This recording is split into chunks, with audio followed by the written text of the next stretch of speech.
So heading into the 2023 NBA draft, the Orlando Magic could very well not only be selecting with 2 lottery picks, but potentially 2 top 10 draft picks. For those of you who don't know what I'm actually talking about by this, although Orlando have actually grown really well as a team and look like they're developing into being potentially one of the best teams in the NBA one day, they still, unfortunately for them, still have some time to go, and of course have still finished bottom 5 in the NBA. At the time of making, this video, of course, they will be selecting with the 5th overall pick, as the draft lottery hasn't, of course, happened yet.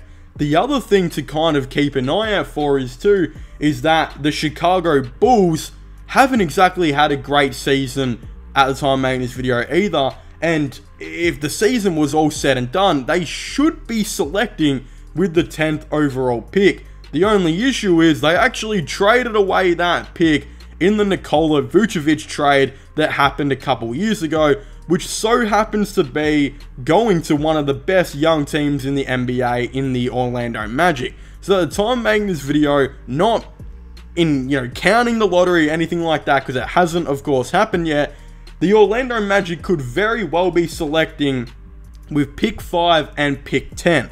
This would mean that they've legitimately had, I believe, 5 top 10 picks in the last 3 years, which is just absolutely insane. And yeah, this team's young depth and the way I think it's been set up through trades and drafting has really been outstanding and has been very, very good, and I think will show that this team could have a very, very bright future.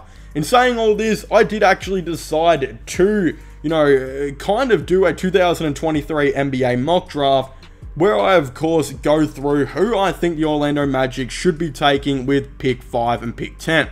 If you guys would like to go and check out my full video, which I will be linking in the description down below, where you guys can go and check out all the other teams that, and the players that I have them drafting and all that type of stuff, I will be, linking my full official 2023 NBA draft lottery in the description down below for you guys to, of course, go and check out. But in this video, I will just be talking about who I think the Magic should be selecting with the 5th overall pick and the 10th overall pick. So I guess without further ado, let's just get straight into it. With the 5th overall pick, I do have the Orlando Magic, who I believe have another first round pick that should be in the top 10 in this draft as well. And with this pick, it was pretty hard because they already have a lot of guards, but I do actually have them taking Amen Thompson. This was an extremely hard one because it's really unsure. I'm really unsure what the Orlando Magic are going to be doing with their future guard situation. They already seem like they've got their power forward and I think small forward locked in with Franz Wagner and Paolo Banchero. Of course, their center position might need to have some work down the line, but still Wendell Carter is a pretty reliable center. At that point guard position, they've got Markelle Fultz, who has definitely improved quite a bit this season coming back from injury. Cole Anthony, who I've always said looks like he could be a really good 6-man down the line, and I think that's what they're finally using him as, and I think that makes sense. And of course, Jalen Suggs. Now, I don't know what's going to be going on with Jalen Suggs. I'm not too sure exactly what his future is going to be like on this team. I don't think they have really got what they wanted out of him, but if you bring in a dude like Amen Thompson, I think that's actually a really nice play to maybe start with Markelle Fultz, who kind of, again, fits in with this team a little bit, especially with the height. Having him as a 6'7" shooting guard down the line, I think would be a really cool idea. Amen Thompson, I believe from all the reports that I've kind of heard, is actually being compared to SGA, which is a really awesome comparison. He has been really, really good in the NBA as well, and also he's been compared to Ja Morant for his athleticism and explosiveness, which is just really good as well. Unlike his brother Asar, he's actually said to be a really good playmaker and ball handler, which I think would be really nice for this team too. He's being set as a bit of a 6'7" combo guard who can definitely be really awesome on the defensive end, but can definitely be a playmaker who can also score.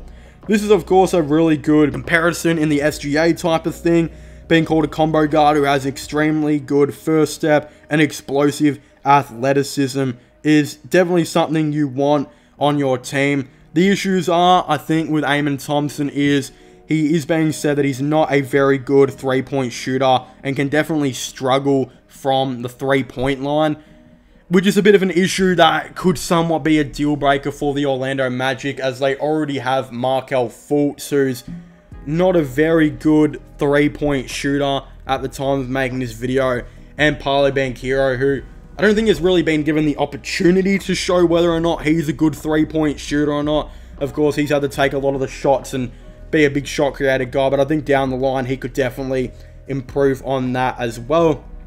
There are a bit of issues with this. If you have a starting five of Fultz at the 1, Thompson at the 2, Wagner at the 3, Banchero at the 4, and Carter at the 5, there's not a whole lot of three-point shooting on there, and that could definitely scare me. But if you're going to look at a team like the Cleveland Cavaliers, who, again, have a starting five of Garland, Mitchell, Okoro, Allen, and Mobley, other than, like, Garland and Mitchell, there's not really any three-point shooting in that starting five at all. Of course, Okoro has improved, but your guards don't. They're the only ones that have the, you know, consistent three-point shooting going on. And I think Franz Wagner can be a consistent three-point shooter. I think, you know, Banchero with time can definitely be a consistent three-point shooter. And who knows, Amen Thompson might be a decent three-point shooter one day. But the realism is, if you are making this team and you're picking Amen Thompson, you're not doing it because of the three-point shooting. You're doing it, I think, because of the defensive end and, you know, ball movement that could eventually come out of this one day. I think the ball movement could be absolutely awesome, and the defense will be absolutely scary. You think about it like this, you'd have Markelle Fultz at the point guard who's like 6'3", Thompson who's 6'7" at the shooting guard, Wagner's like 6'10", Banchero's like 6'10", and then I think Carter, you know, 6'11" or so as well. I think 6'10" there too. The defense would be able to switch from nearly every position on there other than Fultz.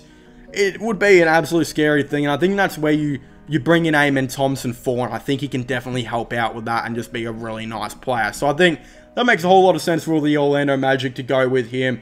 Might not be the greatest fit, but he's the best player available, and you can turn it into a good fit. Very similar to what the Cleveland Cavaliers have done with their drafting. They can become a very good defensive-orientated team who is absolutely insane when it does come to ball movement and athleticism by just picking Amen Thompson. Now, with the last pick, we've got pick number 10, and that is the Orlando Magic.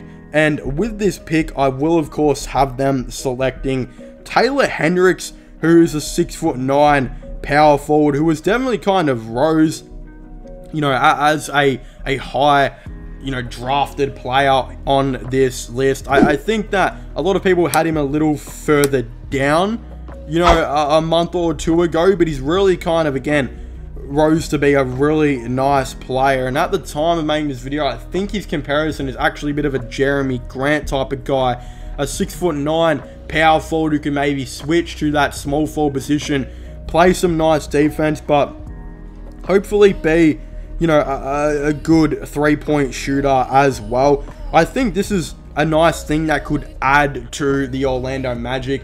I'm not exactly too sure if he is the best player available with this pick. I think there might be a couple more players available, but of course they're all guards, and the Orlando Magic have so many guards. Not just that, even though he might not be the best player available at this pick, I actually think Taylor Hendricks might have the best potential nearly out of all the players I've got available, because you kind of know what you're going to get, and he's even been titled as Mr. Versatility on the court. Some people are calling him, as he's just a kind of guy who's so versatile out there. He can really do it all, and I just think there's not really too much of a knock on this guy. It's being said that he's an extremely good dunker, and just kind of really puts those highlight plays on the court. He's a really good pick and roll type of player that has potential to be really nice in the NBA. His defense is also really good, having a really awesome ability to block shots, and he gets in the passing lanes very, very comfortably, and it just seems like a really nice overall fit there as well. It's being said as well that he's also kind of, maybe even being compared to a bit of an Andrew Wiggins type of mold if Jerami Grant isn't the one, which makes me think that, yeah, not only can this guy guard the small forward and power forward, but maybe there's the potential that some people see for him to maybe even switch onto a shooting guard in the NBA, which is very hard to kind of find, in a 6'9" type of guy. Like, I mean, you look at Kevin Love, who's 6'8", and he can barely even guard his own position, right? You're looking at a dude who's 6'9" who can maybe push to that shooting guard position as well. The Andrew Wiggins comparison is something I really like.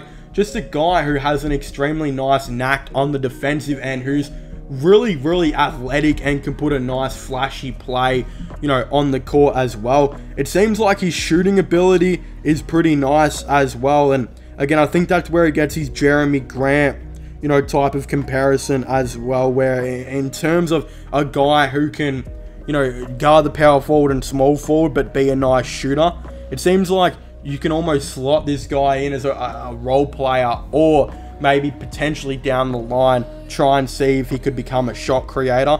I think right now that is kind of the dream, to see if he could become a good shot creator in the league. But I think what a lot of people are saying is right now is this is the type of dude who could be maybe an all-star type of role player. And what I mean by that is, I think Andrew Wiggins is the perfect example. He's not the best player on his team. In fact, he's seen as by a role player by some, but almost too, good to be recognized as that. And that's what happened to Andrew Wiggins. He was so good at being an elite role player that he became an all-star and an all-star starter. And I think this is what could happen with this type of guy. I feel like he'd be a really awesome Jonathan Isaac type of replacement, who they unfortunately haven't really had the services of due to all the injuries that guy has unfortunately had in the last couple of years of his career. I think they will definitely lose him. He'll probably leave for a fresh start or something like that. And you bring in a dude like Taylor Hendricks, who can really kind of replace everything that Jonathan Isaac did in those really nice couple of games that he played for the Magic this season. He also fits really well into this team, as they don't have a lot of forwards at the moment other than Paolo Banchero and Franz Wagner. They're not really developing, I think, anyone else there. And if they keep all their guards and all of that type of stuff, and maybe sign a center and bring Taylor Hendricks off, maybe to start off the bench, and do that, I think you're going to look at a really, really nice, solid team. And I just think he kind of fits what the Orlando Magic are really looking for right now. But of course, if you haven't already, please make sure to leave a like and subscribe to the channel. Don't forget to comment your thoughts and opinions down below. Do you guys agree with my picks, or would you guys have maybe selected someone else with a couple of the picks that I've taken? I definitely would really like to know. Of course, don't forget to subscribe to my gaming channel and my IRL/vlogging channel, and of course this channel for all the latest sports content, sports news, all of the above. But as I was saying, please make sure to leave a like and subscribe to the channel. Comment your thoughts and opinions down below, and I'll see you guys next time. Goodbye.